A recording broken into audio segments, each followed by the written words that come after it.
Dengue জ্বর dengue virus দ্বারা হয়ে থাকে। এর বাহক হচ্ছে এডিস অ্যাজিপ্টি মশা।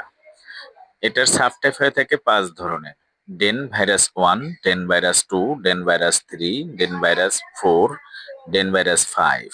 এর মধ্যে ডেন ভাইরাস 1 এবং 2 dominant in Bangladesh, DEN virus 5 in Malaysia. DEN virus 2 হচ্ছে সিভিয়ার টাইপ অফ ডেঙ্গু, এটা বাংলাদেশে কমন। এর ইনকিউবেশন পিরিয়ড হচ্ছে 5 থেকে 7 দিন, অথবা মশায় কামড়ানোর 5 থেকে 7 দিন পরে জ্বর আসতে পারে। এটা সাধারণত দিনে বা রাতে সবসময় কামড়াতে পারে, মেইনলি দিনে কামড়ায়। কারণ এখন রাতেও কামড়াতে পারে, আমাদের যে লাইটগুলো আছে সেগুলো দিনের মতোই আলো দেয়। কিন্তু সবচেয়ে বেশি কামড়ায় হচ্ছে সূর্যোদয়ের 2 ঘন্টা পরে এবং সন্ধ্যার কয়েক ঘন্টা পূর্বে।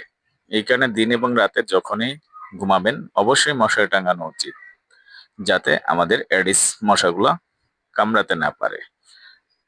তাই দিন বা রাত যখনই ঘুমাতে যাবেন বা শুতে যাবেন অবশ্যই মশারি টাঙানো উচিত। ডেঙ্গু জ্বর হলে কিছু লক্ষণ ডেভেলপ করে, সেগুলো হচ্ছে মাথা ব্যথা, উচ্চ জ্বর হতে পারে, বমি হতে পারে, র্যাশ হতে পারে এবং ডায়রিয়া হতে পারে। এছাড়া আরো কিছু লক্ষণ দেখা দিতে পারে: চোখের পিছনে ব্যথা হতে পারে, পেটে ব্যথা হতে পারে, অস্বস্তি বোধ লাগতে পারে, শরীরে ব্যথা বা গিরে গিরে ব্যথা হতে পারে এবং রক্তক্ষরণ হতে পারে চামড়ায় বা হচ্ছে মাড়িতে বা নাক দিয়ে। এছাড়াও কিছু লক্ষণ আছে যেগুলা ওয়ার্নিং সাইন বলে, বা এগুলা খুবই মারাত্মক। এগুলা দেখা দিলেই অবশ্যই ডাক্তারের পরামর্শ নিতে হতে হবে, এমনকি হসপিটালে ভর্তি হওয়া লাগতে পারে। সেগুলোর ভিতরে রয়েছে অনেক বেশি পেটে ব্যথা, বারবার বমি হওয়া, পায়খানার রাস্তা দিয়ে রক্ত যাওয়া এবং নাক দিয়ে রক্ত যাওয়া এবং মাড়ি দিয়ে রক্ত পড়া। এই ধরনের কোনো সমস্যা হলে অবশ্যই ডাক্তারের পরামর্শ নিয়ে যে ওষুধ খেতে হবে এবং চিকিৎসা নিতে হবে। কিছু র্যাশ আসতে পারে।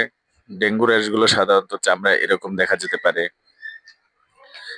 আসলে ডেঙ্গু জ্বরের কোনো স্পেসিফিক চিকিৎসা নাই।